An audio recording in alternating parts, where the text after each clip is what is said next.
Сайн байцгаана та нартай энэ өдрийн мэндийг хүргэе. YouTube-ийн бичлэгээрээ уулзаагүй нэлээд дуудсан байна. Тэгээд өнөөдрийн бичлэгээр бүгдээрээ Америкийн нэгдсэн улсад хүүхдүүдээ оюутан болон эрэгтэн аав ээжүүд дагаж ирж хүүхдүүдээ дотор байранд нь оруулж өгч явах хэрэгтэй юу гэдэг талаар бас ярилцах хэрэгтэй байна. Тэгээд яа тэгэхээр манай том охин мөнгөсөр сая оюутан боллоо. Тэгээд нэгдүгээр курсын оюутан болоод сургуульд нь хүргэж өгөө дотор байранд нь оруулаад ингээд явхад яг надад ямар мэдрэмж төрсөн бэ? Юуг ойлгуулж ухааруулсан бэ гэдэг талаар сэтгэлээс энэ сувгаараа дамжуулаад видеогоор хуваалцах хүсэлтэй байна.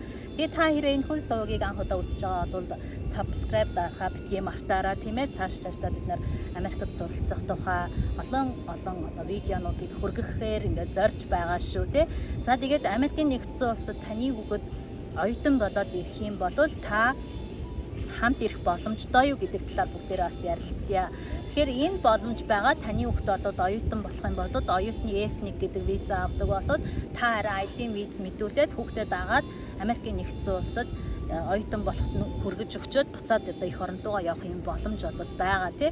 Тэгээ харин ингэж явах хэрэг байна уугүй юу гэдэг дээр бид нар бас жоохон эргэлзэж магадгүй. Тэгээ миний бодол бол хэрвээ тань санхүүгийн боломж нь байгаа ирэх нөхцөл нь бүрдэх юм бол ерөөхдөө хүүхдтэйгээ хамт Америкийн нэгдсэн улсад аялын виз мэдүүлээд ингээд ирүүлэх зүгээр юм шиг санагдлаа. Яа тэгэхээр сая охин маань ингээд дотор байрандаа ороод хүргэж өгөө тэгээ охины маань бол нэг ганцхан ортой өрөө тэгээ орон дээр нь бол ерөөс хүнжил гудс юуж байхгүй шүү дээ. Зөвхөн матрас нь л гэж байна. Тэгээд галтгоонд нь хов асан хөргөгч, хов асан төмпөшиг сав юуч байхгүй ингээд яг нэг шинэ байранд орж байгаа айш шиг тийм одоо дотор байр угтж байгаа байхгүй.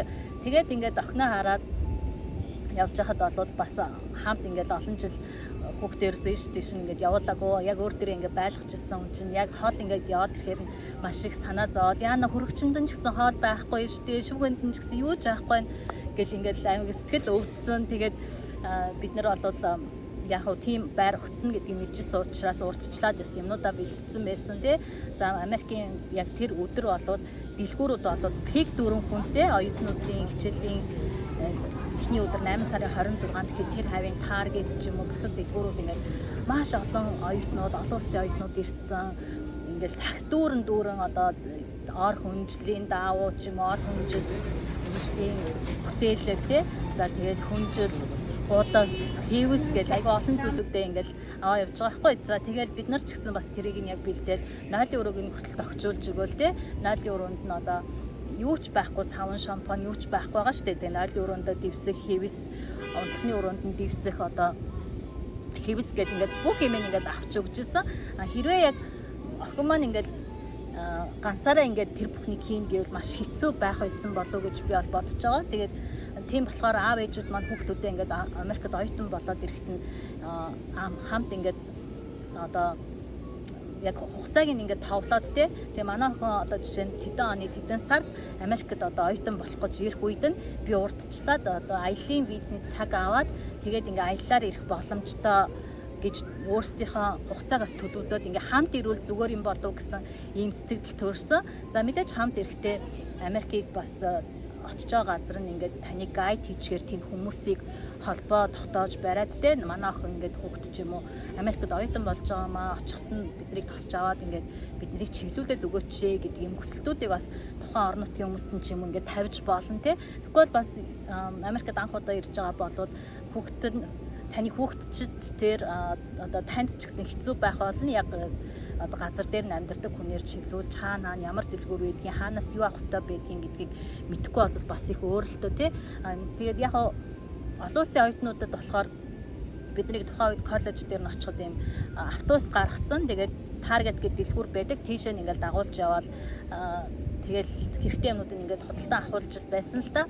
Гэхдээ аав ээжгүйгээр ингээд хүүхдүүдэд явуулна гэхээр бас би даацсан хүүхдүүд бол санаа зовлтгүй таньдаг хүмүүст нь хэлээд өгөөд ингээд явуулчихад болох бах. Харин жоохон хүүхдэд санаа зовж байгаа бол та бүхэн маань аль бол хүүхдүүдтэйгээ хамт ирээд дэлгүүрээс нь хэрэгтэй юмнуудыг худалдаж авч өгөөд хоол хүнсийн хөрөгчөнд нь хийж өгөөд тий. За тэгээд тохинуулчаад ингээд явбал бас зүгээр санагдсан. Тэгэхээр энэ бичлэгийг бол одоо хийж байгаа бас нэг шалтгаан нь яг надад тулгарч ирсэн бодол, саад бэрхшээлүүд юу байгаа вэ гэдэг талаар ингээ хуваалцах хүсэлтэй учраас энэ бичлэгийг хийж байна.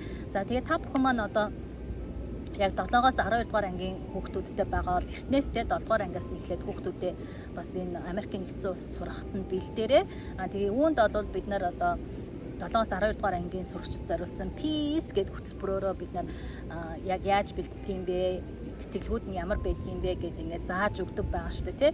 Тэгээ энэ хөтөлбөрийг авснаас хойш одоо олон хүүхдүүд маань Америкийн нэгдсэн улсад ирж суралцж байна. Манай хүүхдүүд ч гэсэн сурж байна гэдэг энэ олон давуу талуудыг бас гаргаж байна л да, тий. Тэгээд Америкт сурах байгаа хүүхдүүд маань хүүхдээ ингээд явууллаа гэхэд яг таны гэр бүлийн хүмүүжил хүүхд чинь очиод янз бүрийн зүйл дуруу татагдахгүй байна уугүй юу, тий. Би дагаад хоолоо хийж чадчихэв нү, би дагаад өрөөгөө цэвэрлж чадчихэв нү.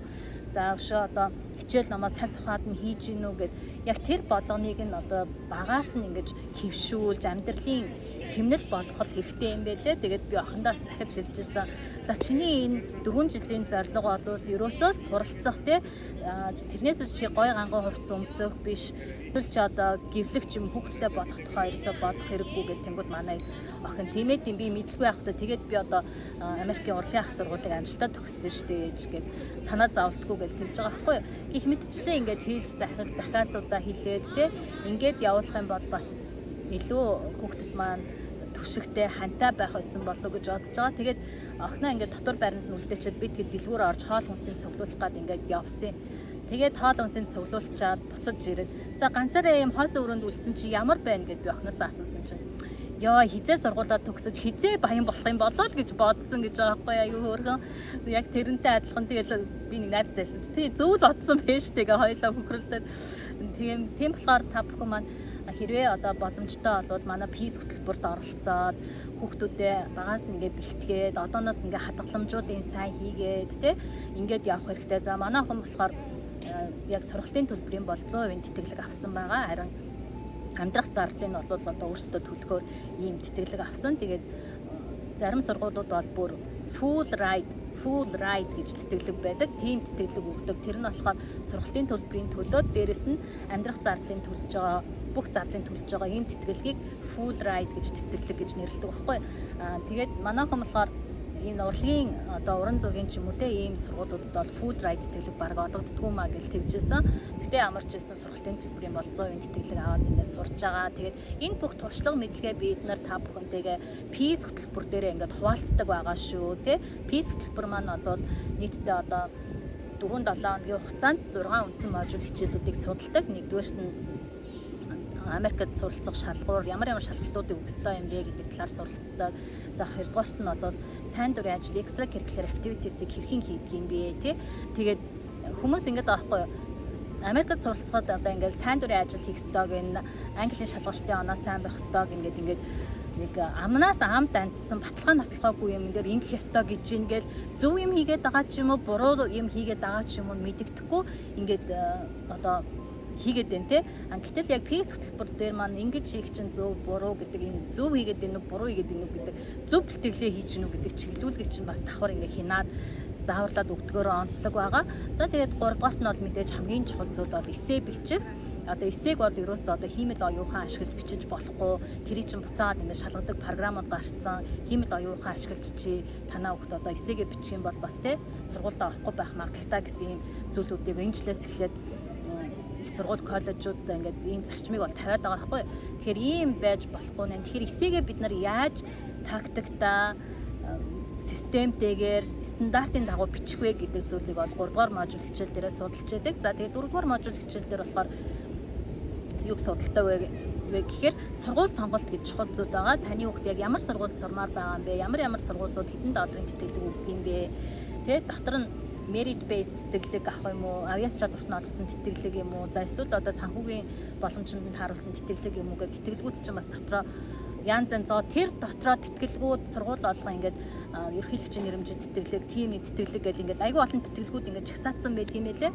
За тэгээд тавд нь болохоор санхүүгийн боломж за тэтгэлэг авахын хажуугаар өөр ажил хийгээд тий сургалтын төлбөрөөр тодорхой хэсгийг санхүүжүүлэх эсвэл одоо өөрийнхөө зардлыг санхүүжүүлэх юм боломжууд бас байдаг юм байлээ. Одоо манай хүн хичээл эхлэнгүүд бага сургуультай ингээд бага сургуулийн сурагчдад туслах юм ажил хийж байгаа байхгүй. Тэгээд давхар бас ингээд тухайн нутгийнхаа орон нутгийнхаа одоо хамгийн бага хөтөлбөрийн хүсний хэмжээгээр цалинжаад 7 хоногт нэг бага хэмжээгээр ажиллаад ингээд тодорхой хэмжээний өөрийнхөө идэх хоол, нүүрний будаг, хувцас гэдэг энэ зардлуудаа олоод авах боломжтой байгаа. За энэ талаар бүгдээрээ 5 дугаар модуль дээр үздэг бол 6 дугаар модуль дээр нь Америкийн нэгдсэн улсын визийг хэрхэн мэдүүлэх юм бэ гэдэг талаар ялангуяа одоо та хүүхдүүдэд дагаж ирэх гэж байгаа бол аялын визээ яаж мэдүүлэх юм, оюутны визээ яаж мэдүүлэх юм, ямар тохиолдолд виз гарахгүй байх юм, ямар тохиолдолд гарахгүй байх юм бэ гэдэг талаар ингэж 6 үндсэн модуль хичээлүүдийг ингэж судалдаг байгаа. Тэгээд одоо PIS хөтөлбөр маань удахгүй эхлэх чинь. Тийм болохоор та бүхэн маань энэхүү PIS хөтөлбөрт оролцоод илүү дэлгэрэнгүй мэдээллийг аваарай. Тэгээд ямар ч сан та нартай хэлэхэд үнэхээр таны цаг боломж, санхүүгийн боломж юмнууд байгаа болвол Америкт хүүхдээ ингээд оюутан болоод ирэхэд нь дагаад ирээрэй гэж хэлэх байна тий. Дагаж ирээд дэлгүүр хошоогоор хамт яваад амьдрах орчиндөө танилцаад ядаж нэг ээж аав нь сэтгэл одоо санаа зовхгүй ингээд хүүхдээ байранд оруулчаад сургуульд нөлөөлгөж өчөөд ирэх чинь бас өөр штэ тий. Тэгээд энэ хийн тул бүгдээрээ эртнээс одоо бэлтгэлтэй байх хэрэгтэй юм аа. Эртнээс бэлтгэлтэй байх хэрэгтэй юм аа гэдгийг хэлмээр байна. За юм модны дурсавсан чинь шамууланд хатсуусаад. За тэгээд иймэрхүү зөвлөгөөнүүдийг та бүхэн өгмөр байна. Тэгээд цааш бүгдээрээ YouTube-ийн бичлэгээ бол 7 хоног болгон хийхээр төлөвлөж байгаа. Сайн нэг хэсэг ингээд завсарласан шалтгаан маань болохоор юу байгаа гэхээр би ч одоо 4 хүүхэдтэй тэгээд баг маань сая дөнгөж одоо 2 нас өнгөрөөл гараас ингээ гарч ийн л та тий одоо нэг арай их завтай болоод контентуудаа улам гоё хийх юм эрч хүчээр дүүрээд ингээ явж ийн. Нэг охин маань бас оюутан болцсон байна тий 4 хүүхдээс нэг охин маань оюутан болоод 3 хүүхэд халамжлах ажил гарч ирж байгаа. За тэгээд хүү маань бас одоо ингээ цэцэрлэгт орсон ингээл одоо жоохон зав гарч байгаа дээр нь та нартаа Америкт суралцах хүсэлтэй ийм хүмүүстэй зориулсан хүүхдүүдэд Америкт сурахах хүсэлтэй аавчууд зориулсан бичлэг контентуудыг бас нэлээд хийхээр л ингээд төлөвлөд байж байгаа шүү те. Тэгээд дараагийн бичлэгээр уулзцгаая. Одоо та хэрвээ манай YouTube сувг subscribe хийх юм бол дараагийн бичлэгүүдийг хүлээж авах боломжтой байгаа шүү. За тэгээд түр баяртай. Чао.